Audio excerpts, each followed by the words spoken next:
It's proactivity that I'm hearing, at least. Oh, absolutely. But I contrast that with the Obama administration in the way healthcare passed and a few other things in the first 2 years where he seems not to have done that. No question, but I think he learned and was very proactive in the lame duck session, and very successful in the lame duck session. Look, we're all a creature of our own environment. That's true for the folks in our audience. It's true for you. It's true for me. The president came out of a legislative environment. So when he was thinking about stimulus and thinking about health care, he said, well, let's let the legislature draft it. Let's let the legislature put it together. And it didn't work very well, and it didn't work. And the president wasn't proactive enough. He wasn't even proactive enough selling it. Think of August of the first year during the health care debate. When the Tea Party explosion happened, right? Those town meetings were killing health care, killing health care with mostly incorrect assertions. They were killing health care. And the president didn't take to the streets. I mean, he's the best communicator we've had ever in politics, in my judgment, or during my lifetime at least. And we didn't use him until the horses were out of the barn. Same thing on stimulus. The Republicans in the first 10 days of stimulus were able to cast it in a bad light, never recovered. For example, if we stopped in Austin, the first 1,000 people who make less than $250,000 and said, ma'am, do you know that, did you get a tax cut from the Obama stimulus plan? I'd say 950 would say no. And every single working person under 250 got a tax cut of $800 if they were married. It is unfathomable to think that somebody who is this gifted a communicator would have blown, or his administration would have blown, the communications piece of this. Yeah, I mean, again, hindsight is 20/20 always. And so please take that in the spirit it's being offered. What I would have done is I would have had him, when he had an 80% approval rating the month after he was elected, send a letter to Pelosi and Reid and say, here's the concepts I want in the stimulus bill. I'd like you to enact it before I become president. Have it on my desk in the Oval Office on Inauguration Day. I want to take my oath of office, march down the route to the White House. Before I stand on the reviewing stand, I'm going to go in with a pool camera, sign the stimulus bill on Inauguration Day.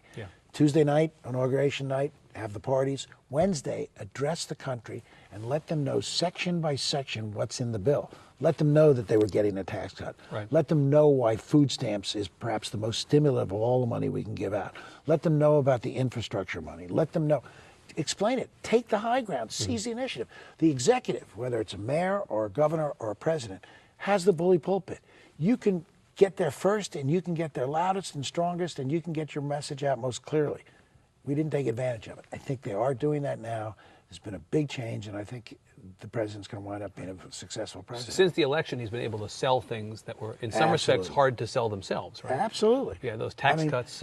And don't ask, don't tell. I never thought we would get don't ask, don't tell through the Senate. And they did a great job doing that. Well, let's talk about that for a second, because Pat Toomey said he was for it. Is that you're soon-to-be senator from Pennsylvania, somebody who just a few years ago you never would have imagined had the ideological temperament to support something like that. Well, it's interesting. I think Pat has evolved, and he gave one of the best acceptance speeches on election night I've ever heard.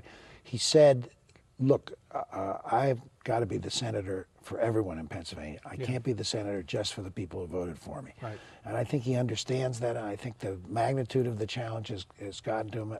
And I think he's going to try to be one of the senators who reaches across the line. Well, in fact, he's been held up. New York Times recently wrote a story last couple of days saying, you know, Toomey is not going to be the person who everyone imagined him to be. He may ultimately represent what has been a swing state, the way a swing state senator would represent. In fact, there's a history in Pennsylvania of when Earl Inspector was a Republican, he was more of a 51% Republican. John Hines, going back even before that, was a moderate Republican. Those days are increasingly gone. Bill Scranton, our governor in the 60s, was a true Rockefeller Republican. I mean, but you see, the thing that worries me most about politics is the loss of the moderates. Now we're left with the polarized base on each side. And God knows how difficult it's going to be to get things done. I mean, look, I consider myself a progressive and certainly a social liberal, but I've got to say to the base of my party, good grief, give the president a break. 31 million more Americans are going to get health care in two and a half years than have it right now. We got credit card reform. We got financial reform of Wall Street. We got student loan reform. We got a stimulus bill that put a lot of people to work and saved a lot of jobs. He's done passed Don't Ask, Don't Tell. Got the START treaty reauthorized. It's a great record. And it's yet, a great record. 5 million more kids in the CHIP program. But the Keith Olbermann wing of the party goes nuts. Yeah. And what do they want from him? This is a tough time. It's difficult. The filibuster rule is horrible. What Senator, the fellow from Oregon, Senator Merkley, is trying to do, every American should support. They've got to change the Senate rules. And by the way, I would be for that if it was still the same 60-40. Right. You got to be careful when you change a rule like that, because one day you'll be in the position where it ultimately hurts you. Well, right. Of course, right. But still, it is outrageous that 40 senators, and I remember in the first 2 years of Obama, 40 senators representing 18% of the nation's population could stop legislation in a democracy. And that rule has to be changed. Let me come back to this notion of the Olbermann-Maddow wing of the party objecting to the president. The fact is, we do now have on both sides a dominant element on the edges who are controlling the conversation in the middle. What do we do about that as a country? Well, I think the people who are in the middle have to speak out. And that's why, even though I occasionally say stuff that ticks off the White House, like after BP, I said the president did a good job substantively, but didn't do a good job perception-wise. I said if Bill Clinton was president after BP, he would have been down there in a wetsuit right out with the oil I'm spill. sure the White House loved right. to hear that. They loved it. But I think I'm probably the most consistent defender of the president on cable shows, because there's no president in our lifetime, and any of us here in the room, that inherited more difficult challenges not of his own making. Yep.